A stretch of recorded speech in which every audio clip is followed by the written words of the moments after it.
3000 हैन मिटरभन्दा माथि 3000 मिटरभन्दा माथि को गाँजा हुने क्षेत्र र सब्स्टेन्सियल हुने चाहिँ हाम्रै कन्ट्री हो क्या। यदि कसैले एउटा सलिड भोलि ल फर एक्जाम्पल लिगल भयो अरे होइन मेडिकल म्यारिजुआना लिगल भयो अरे एक्सपोर्टको लागि लिगल भयो अरे एक्सपोर्ट पनि गर्न पाउने भयो अरे होइन फर एक्जाम्पल होइन एक्चुअली हजुर पैसा हाल्नुहुन्थ्यो त्यसमा किन नहाल्नु? कसैले राम्रो एउटा प्रोजेक्ट लिएर आयो भने होइन भनौँ न के अरे खेती गर्छौँ हामी एक्सपोर्ट गर्छौँ हामीले भने कि सबै नेपालीले हाल्छौँ भने यसमा अलिकति रिसर्च गर्नुहोस् होइन। मैले हेरेको छु यो गरेको छु एकचोटि त्यही भएर बोल्दैछु कि यो कुरा। त्यस कारणले हामीले जानी नजानी चाहिने नजानी चिजहरू ब्यान्ड गरिरहेको छौँ कि होइन। त्यस कारणले जेमा पोसिबिलिटी छ त्यो पोसिबिलिटी हेर्नु पऱ्यो कि होइन। हामीले जति फुर्ती लगायो भने कृषि प्रधान देश भनेको छ। अब तपाईँ त्यो मेरो म दैलेखको मान्छे मभन्दा माथि कालीकोट छ, त्यो कालीकोटको त्यो तपाईँ त्यो पत्तरै त्यो ठाउँ हेर्दै टोक्न आउला जस्तो ठाउँ छ मेरो। त्यो पानी छैन त्यो ठाउँमा, लाइफ त्यहाँ कस्तो छ।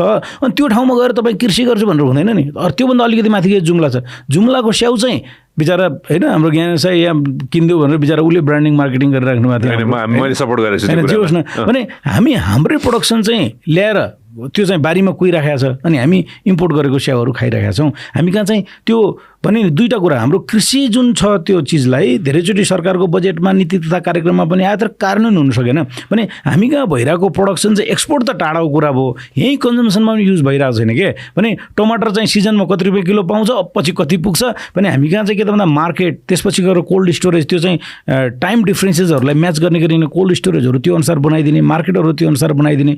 एक्सपोर्ट गर्ने हो भने त्यसको चाहिँ केमा हुन्छ त ल त्यो र फर्ममा त्यो नजाला ल टमाटर कुहिनुभन्दा त त्यसलाई केचप बनाएर प्रिजर्भ गरेर एक्सपोर्ट गर्न सकिन्थ्यो होला नि त। सो यो वेमा सोच्नुपर्छ हरेक क्षेत्रमा होइन।